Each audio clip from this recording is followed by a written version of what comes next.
Hello. जी आदरणीय जय भीम। अरे जय भीम भाई साहब, मध्य प्रदेश से। जी मध्य प्रदेश से आपका छोटा भाई निवेदन कर रहा है मेरे। अच्छा, सुरेश अठेला भाई बोल रहे हैं, बताइए। ये सटेलिया बस रोंगटे खड़े कर दिए आपके शब्द ने जो मेरा नाम लिया है भाई साहब। आप मेरे विचारक गुरु हैं, मैं आपको बहुत सम्मान करता हूँ महोदय। बताइए क्या सेवा करें। बस दिल खुश कर दिया, यही सेवा मेरे लिए और मेरे ऊर्जा आ गई है बाबा साहब की मिशन के लिए भाई साहब। बस मैं चाहता हूँ कि मेरी क्या गलती है उनको सुधारने के लिए मैं आपसे फोन लगाया मुझे। आपकी कोई गलती ना है, मैंने आपसे कभी कही कि आपकी कोई गलती है? और मैंने कभी आपसे ये भी ना कहा कि आप किसी संगठन को फॉलो मत करो, कि उसको ना करो, कि उसको ना करो। मैंने कहा कभी? भाई साहब आपने जो विचारधारा फॉलो करी ना वो हमारे रोंगटे खड़े करती है। बस ये इसमें हमें मिस्टेक लग रही है, इसलिए आपसे बात कर रहे हैं मोदी। देखो आपने जो ऊर्जा है जो समाज को नई दिशा निर्देश दे रहे हो, मैं आपकी सोशल मीडिया पे सारी वीडियो देखता हूँ भाई साहब। हाँ जी भैया बहुत खुश हूँ, पर मैं ये चाहता हूँ संगठन जो बिखरा हुआ है भाई साहब, मैं कुछ भी कहना नहीं चाहता हूँ, सिर्फ आपकी सुनना चाहता हूँ मैं बस। अच्छा जी, इसलिए फोन लगाया मैंने। पूछिए क्या पूछना चाहते हो। तो महोदय ये ऐसा क्यों चल रहा है अपने विशेष संगठन के रूप में यार, इसी से तन बन चल रही है कौन सा संगठन, किस संगठन की बात कर रहे हो, बस मुझे ये बता दो। ये बाबा साहब ने जो सर्वोपरि सर्व सुखाय सर्वजन हिताय के चक्कर में मिशन बाबा साहब के आज लोग राजनीति कर रहे हैं। मुझे ये बता दीजिए, बाबा साहब के रास्ते पर आज के प्रेजेंट टाइम में कौन सा व्यक्ति चल रहा है? कोई भी नहीं चल रहा, सिर्फ दुकानदारी चल रही है मोदी। तो बस फिर अब आप मुझे बता देती है, अब आप मुझे ये बताइए किस संगठन की बात कर रहे हो। सिर्फ यही है कि हम गुलाम बन के और हमारे कंधे पे बंदूक दूसरे चला रहे हैं। बस अब समझ में आई आपको? जी तो हमारी वीडियो से कुछ इतना तो सीखने को मिला आपको कि कंधे पे रख के बंदूक चलाई जा रही है। बहुत सारी चीजें सीखने को मिली है। पर भाई साहब मेरे नाराजगी ये थी, साल भर आप मेरे से बात नहीं कर पा रहे। मैं 2 बार दिल्ली आया हूँ आपसे स्पेशल मिलने के लिए भाई साहब, पर आपसे मुलाकात न होने। अब एक बात बताइए, मेरी और आपकी कैसे मुलाकात हो जाती? 1.5 साल तो मुझे जेल में ही हो गया। भाई साहब जिस टाइम पे जंतर मंतर पे मैं आया था उससे 13 दिन पहले भी आया हूँ। निशा मैडम ने मुझे बताया कि उसकी जल्दी रिहाई हो जाएगी। जिस टाइम आप जंतर मंतर पे आए थे ना, उस टाइम में आगरा वाले जेल में था। और ये जो है, ये जिसकी बात कर रहे हैं आप, निशा मैडम, ये सबसे नाम नहीं मत लेने मुझे, बहुत ज्यादा मैं कुछ भी कहना नहीं चाहूंगा। हाँ, पर मैं उसके 13-14 दिन पहले भी स्पेशल आया था जंतर मंतर से पहले कि मेरे को रवि भाई और देवेश बोध और सोनू भाई से मुलाकात करना है। तो बोले पैरवी चल रही है और निशा मैडम ही कर रही है, आप बेफिक्र रहिए और रहिए। सुनिए, कोई मेरी पैरवी नहीं कर रहा था, ना किसी ने पैरवी करी तो सिर्फ मेरे घर वालों ने। ये तो सिर्फ मजे ले रहे थे। इन्होंने तो ये तलक घर कहा था कि 50-60 हजार रुपए दो तब तुम्हारे सोनू को बाहर निकालेंगे। ये ऐसे वर्ड बोले थे।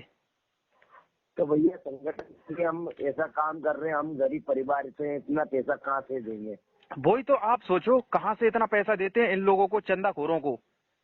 गलत मानसिकता वाले लोग हैं जो विचारक बने हुए हैं अपने। जब किसी का बंदा जेल चला जाता है, किसी का बेटा जेल चला जाता है, उसके जेल में जाए हुए व्यक्ति के परिवार को सपोर्ट करना चाहिए। वो तो घर से ही ये कह रहा है कि 50-60 हजार रुपए दो तब हम तुम्हारे बेटे को निकालेंगे। ऐसे ऐसे वर्ड सुनने को मिलते हैं। तो हम बताओ, बाहर आकर इनकी धज्जियां न उड़ाएं और इनसे प्यार से बात करें। नहीं भाई साहब, आपकी कोई गलती ना है, हम आपकी इतना पता है। परिवार की और सारी आपकी पोस्ट देखता हूँ भैया, पर मेरे ये निसंकोच में था और मेरे जेल में ये बात उतर नहीं रही थी कि सोनू भाई जब मेरे को इतना चाहते थे यार, वो देखो मैं फोन लगाया था। सुनिए, मैं सबको चाहता हूँ, बराबर चाहता हूँ। अब मेरी बात सुनिए, ये जो आज नए नए युवा है ना, ये नए नए युवाओं को पता नहीं कौन सा नशा चढ़ चुका है राजनीति का। इनको कुछ समझ में नहीं आ रहा है। एक बात बताइए, एक जिला में 50 व्यक्ति हैं और 50 व्यक्ति नेता बनने की फिराक में लगे हैं। अब 50 व्यक्ति में से कोई एक ही नेता बन सकता है, 50 कैसे बन जाएंगे? अब 50 व्यक्ति क्या इलेक्शन लड़ लेंगे एक ही जिला में?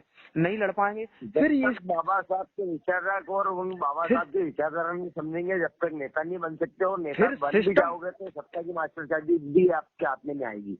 फिर इनका सिस्टम समझ में नहीं आ रहा है, ये कर क्या रहे हैं, करना क्या है इन्हें, और ये चाह क्या रहे हैं। फिर मैंने अपना हमारे जो विचार थे फिर वो मैंने चेंज किए। मैंने सोचा नहीं, ये संगठनों में फ्रॉडगिरी चल रही है, संगठनों को ही मैंने छोड़ दिया। मैंने कि आज के बाद किसी संगठन में काम नहीं करेंगे, अपना सोशल मीडिया का काम करेंगे, और मीडिया वाला बन के रह गया बस। अब मैं सिर्फ दलाल लोगों की धज्जियां उड़ाता हूँ, फर्जी लोगों का पर्दाफाश करता हूँ, बस मेरा यही काम है। मैं अब ज्यादा किसी के कहने में नहीं आता। भाई साहब मैं भी आप ही के साथ हूँ। और आपके जो एक विचार आए थे मेरे साथ में, उसके बाद मैंने किसी भी गंडमरे की पोस्ट भी नहीं डाली है महोदय, नाम न ले रहा हूँ मैं। हाँ मैं समझ गया।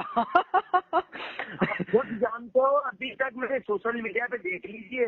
हाँ बिल्कुल बिल्कुल, फर्जी, वो फर्जी आदमी है, फर्जी। हाँ वो नाम लो ना खूब, आपको सत्यपाल तड़वड़। मैं क्या कह रहा हूँ, 2-3 दलाल भी है, पर मैंने उनको भी एक्सेप्ट नहीं किया। उनके कॉल आए थे मेरे पास। पर मैंने एक ये सोचा है कि यार भाई साहब, अगर सोनू के साथ ऐसा हो सकता है तो मेरे साथ भी हो सकता है। बिल्कुल करेक्ट, गुड गुड गुड। और मैं तो इतना सक्षम भी नहीं हो मेरे भाई।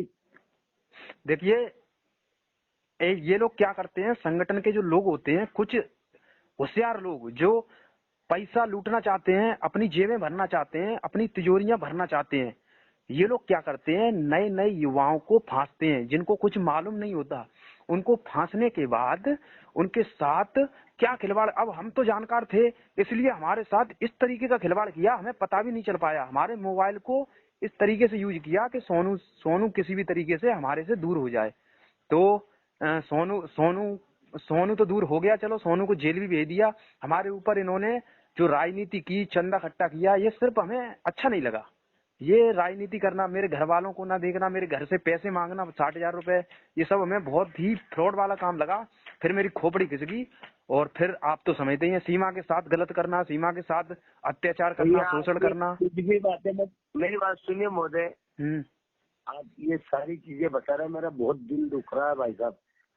क्योंकि जो संगठन का सर्वोपरि मिशनधारी और इस मिशन के लिए काम कर रहा है, उसके परिवार को तो कुछ भी परेशानी नहीं आना चाहिए अगर संगठन में काम कर रहा है तो।